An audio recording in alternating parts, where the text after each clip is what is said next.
ನಮಸ್ಕಾರ. News 18 digital ಕಂಟೆಂಟ್ಗೆ ಸ್ವಾಗತ. ನಾನು ಗೀತಾ. ಒಂದ್ ಕಡೆ ಕನ್ನಡದ ಕಿಚ್ಚು, ಮತ್ತೊಂದ್ ಕಡೆ RCB ಅಭಿಮಾನಿಗಳ ಹುಚ್ಚು. ಇದೆಲ್ಲದರ ಮಧ್ಯೆ ನಮ್ಮ ಸ್ಟಾರ್ ನಟ ನಟಿಯರೇನಾದ್ರೂ ಕಳೆದೇ ಹೋದ್ರಾ ಅನ್ನುವಂತಹ ಪರಿಸ್ಥಿತಿ ಈಗ ನಿರ್ಮಾಣ ಆಗಿದೆ.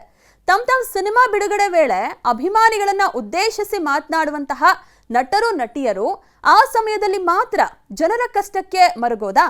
ಈಗ ಎಲ್ಲಿ ಹೋದ್ರು? ಕಾಣಿಸ್ತಾನೆ ಇಲ್ವಲ್ಲ, ಕಾಣೆಯಾಗಿದ್ದಾರೋ ಏನೋ ಗೊತ್ತಿಲ್ಲ. ಆ ಪರಿಸ್ಥಿತಿ ನಿರ್ಮಾಣ ಆಗಿದೆ.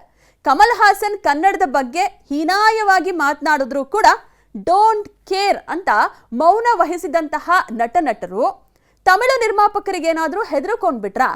ಪ್ಯಾನ್ ಇಂಡಿಯಾ ಅಂತ ತಲೆ ಕೆಡಿಸ್ಕೊಂಡು ಮೊದಲೆಲ್ಲ ಕನ್ನಡ ಮಾತ್ರ ನಮಗೆ ಅಂತಿದ್ದವರು ಈಗಂತೂ ಎಲ್ಲಾ ಇಂಡಸ್ಟ್ರಿನೂ ನಮಗೆ ಬೇಕು ಅನ್ನುವಂತಹ ನಿರ್ಧಾರಕ್ಕೆ ಏನಾದರೂ ಬಂದ್ಬಿಟ್ರಾ ಅನ್ನುವಂತಹ ಪ್ರಶ್ನೆ ಹೇಳೋದ್ರಲ್ಲಿ ಡೌಟೇ ಇಲ್ಲ. ತಮಿಳಿನಿಂದ ಕನ್ನಡ ಹುಟ್ಟಿದ್ದು ಅಂತ ಮೊಂಡುತನದ ಮಾತನಾಡಿದಂತಹ ಕಮಲ್ ಹಾಸನ್ಗೆ ಕರ್ಮ ರಿಟರ್ನ್ಸ್ ಅನ್ನುವಂತಹ ರೀತಿಯಲ್ಲಿ ತಗ್ ಲೈಫ್ ಸಿನಿಮಾ ಸೋತಿದೆ. ಈ ಸಮಯದಲ್ಲಿ ಕಮಲ್ ಮಾಡಿದ್ದು ತಪ್ಪು, ಆ ಹೇಳಿಕೆ ನೀಡಿದ್ದು ಸರಿ ಇಲ್ಲ ಅಂತ ಹೇಳುವಂತಹ ಧೈರ್ಯವನ್ನ ಯಾವೊಬ್ಬ ಸ್ಟಾರ್ ನಟ ಕೂಡ ಮಾಡಲಿಲ್ಲ. ಕೇವಲ ಬೆರಳೆಣಿಕೆಯಷ್ಟು ಮಂದಿ ಮಾತ್ರ ಹೇಳಿದ್ದನ್ನ ಬಿಟ್ರೆ ಇನ್ನೆಲ್ಲರೂ ಕೂಡ ಗಪ್ ಚುಪ್ ಅನ್ನುವಂತಹ ರೀತಿಯಲ್ಲಿದ್ರು. ಹೋಗ್ಲಿ ಬಿಡಿ, ವಿವಾದಗಳು ಮೈ ಮೇಲೆ ಎಳ್ದುಕೊಳ್ಳೋದು ಬೇಡ ಅಂತ ಸುಮ್ಮನಿದ್ರೋ ಏನೋ ಅಂತ ಅಂದ್ಕೊಳ್ಳೋಣ. ಆದ್ರೆ ಜನಗಳು ಸಾಯ್ತಾ ಇದ್ದಾರೆ, ಆದರೂ ಕೂಡ ಒಬ್ರೂ ರಿಯಾಕ್ಟ್ ಮಾಡಿಲ್ಲ, ಒಂದು ಸಂತಾಪ ಕೂಡ ಸೂಚಿಸೋಕು ಆಗ್ಲಿಲ್ಲ ಅಂತ ಹೇಳಿದ್ರೆ ಇಷ್ಟೊಂದು ಬ್ಯುಸಿ ಆಗ್ಬಿಟ್ರ? ಅದಕ್ಕೂ ಕೂಡ ಇವ್ರ ಹತ್ರ ಟೈಮ್ ಇಲ್ವಾ? ಇವ್ರನ್ನ ಯಾಕೆ ಹಾಗಾದ್ರೆ ನಮ್ಮ ಹೀರೋಗಳು ಅಂತ ನಾವು ಅನ್ಕೋಬೇಕು? ಚಿನ್ನಸ್ವಾಮಿ ಸ್ಟೇಡಿಯಂನಲ್ಲಿ 11 ಮಂದಿ ದಾರುಣ ಸಾವನ್ನಪ್ಪಿದ್ರು.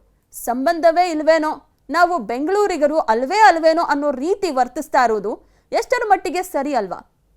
ಕೇವಲ ರಮ್ಯಾ, ರಕ್ಷಿತಾ, ರಚಿತಾರಾಮ್ ಮಾತ್ರ ದುಃಖಕ್ಕೆ ಕಂಬನಿಯನ್ನ ಮಿಡಿದಿರೋದನ್ನ ಬಿಟ್ರೆ ಇನ್ಯಾರೂ ಕೂಡ ಸೋಷಿಯಲ್ ಮೀಡಿಯಾದಲ್ಲಿ ಒಂದೇ ಒಂದು ಪೋಸ್ಟನ್ನ ಕೂಡ ಹಾಕುವಂತಹ ಪ್ರಯತ್ನವನ್ನ ಕೂಡ ಮಾಡಿಲ್ಲ.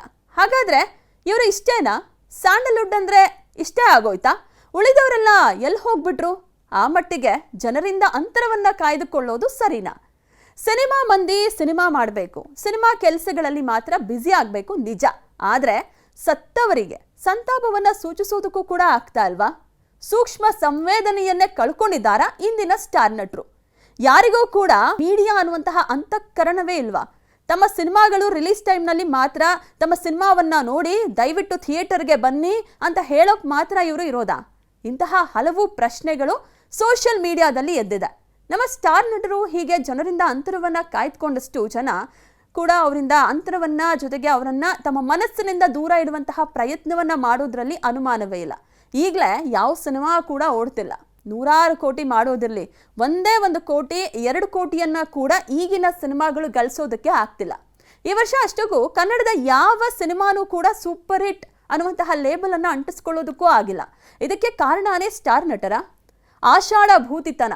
3 ವರ್ಷಕ್ಕೊಂದು ಸಿನಿಮಾ ಮಾಡಿಕೊಂಡು ನಮ್ಮಿಂದಲೇ ಇಂಡಸ್ಟ್ರಿ ಉದ್ಧಾರ ಎನ್ನುವಂತಹ ಬಿಲ್ಡಪ್ ಅನ್ನ ಕೊಟ್ಕೊಂಡು ಓಡಾಡ್ತಿದ್ದಾರೆ. ಜನ ಸಹ ನಮ್ಮಲ್ಲಿ ಸ್ಟಾರ್ ನಟರು ಇದ್ದಾರೆ, ನಮಗೂ ಒಂದು ಸಿನಿಮಾ ಇಂಡಸ್ಟ್ರಿ ಇದೆ ಅನ್ನೋದನ್ನು ಕೂಡ ಮರೆತು ಸೋಷಿಯಲ್ ಮೀಡಿಯಾ, OTT, TV, ಧಾರಾವಾಹಿ, ರಿಯಾಲಿಟಿ ಶೋಸ್ಗಳಿಗೆ ಮಾತ್ರ ಅಂಟ್ಕೊಂಡ್ಬಿಟ್ಟಿದ್ದಾರೆ. ಇದು ಹೀಗೆ ಮುಂದುವರೆದಿದ್ದೆ ಆದ್ರೆ ಸ್ಟಾರ್ ಅಂತ ಹೇಳ್ಕೊಳ್ಳೋದಕ್ಕೂ ಕೂಡ ಚಿತ್ರರಂಗ ಇರಲ್ವೇನೋ? ಆ ರೀತಿ ಆಗದಿರಲಿ. ಹಾಗೆ ಆಗಬಾರ್ದು ಅಂದ್ರೆ ನಮ್ಮ ನಟ ನಟಿಯರು ಕೂಡ ಆಕಾಶದಿಂದ ಸ್ವಲ್ಪ ಕೆಳಗಿಳಿದು ಬಂದು ಸಾಮಾನ್ಯರ ಕಷ್ಟಕ್ಕೆ ಸ್ಪಂದಿಸುವಂತಹ ಕೆಲಸವನ್ನ ಮಾಡಲೇಬೇಕಾಗಿದೆ. ಅಂಡ್ ಕೊನೆಯದಾಗಿ ಎಲ್ರಿಗೂ ಒಂದು ಪ್ರಶ್ನೆ ಮೂಡುತ್ತೆ, ಏನು ಯಾವಾಗಲೂ ಸ್ಟಾರ್ ನಟ ನಟಿಯರನ್ನೇ ಗುರಿಯಾಗಿಸ್ತೀರಾ? ಯಾಕೆ ಅವರೊಂದು ಸೋಷಿಯಲ್ ಮೀಡಿಯಾದಲ್ಲಿ ಪೋಸ್ಟ್ ಹಾಕಲಿಲ್ಲ ಅಂತ ಹೇಳಿದ್ರೆ, ಈ ರೀತಿಯ ಒಂದು ಸಂದರ್ಭದಲ್ಲಿ ಅವರೇನು ರೆಸ್ಪಾಂಡ್ ಮಾಡಲಿಲ್ಲ ಅಂತ ಹೇಳಿದ್ರೆ ಏನಂಗಾದ್ರೆ ಅವ್ರಿಗೇನು ಕನ್ನಡ ಅಭಿಮಾನ, ಸಿನಿಮಾ ಅಭಿಮಾನಿಗಳ ಮೇಲೆ ಅಭಿಮಾನ ಇಲ್ವಾ ಅನ್ನುವಂಥದ್ದು? ಖಂಡಿತ ಆ ಉದ್ದೇಶ ನಮ್ದಲ್ಲ. ಗೆದ್ದಾಗ ಖುಷಿಯಿಂದ ಹಂಚ್ಕೊಂಡ್ರಿ ಸ್ಟೇಟಸ್ ಅಲ್ಲಿ, ಸೋಷಿಯಲ್ ಮೀಡಿಯಾದಲ್ಲಿ. ಆದರೆ ಅಲ್ಲೆಲ್ಲರೂ ಕೂಡ ಒಂದು 11 ಜನ ಸಾವನ್ನಪ್ಪಿದ್ದಾರೆ, ಉಳಿದವರು ಹಾಸ್ಪಿಟಲ್ ಸೇರಿದ್ದಾರೆ ಅಂದಾಗ ಯಾರೊಬ್ಬರೂ ಕೂಡ ಮುಂದೆ ಬಂದು ಮಾತಾಡುವಂತಹ ಪ್ರಯತ್ನವನ್ನ ಕೂಡ ಮಾಡಲಿಲ್ಲ.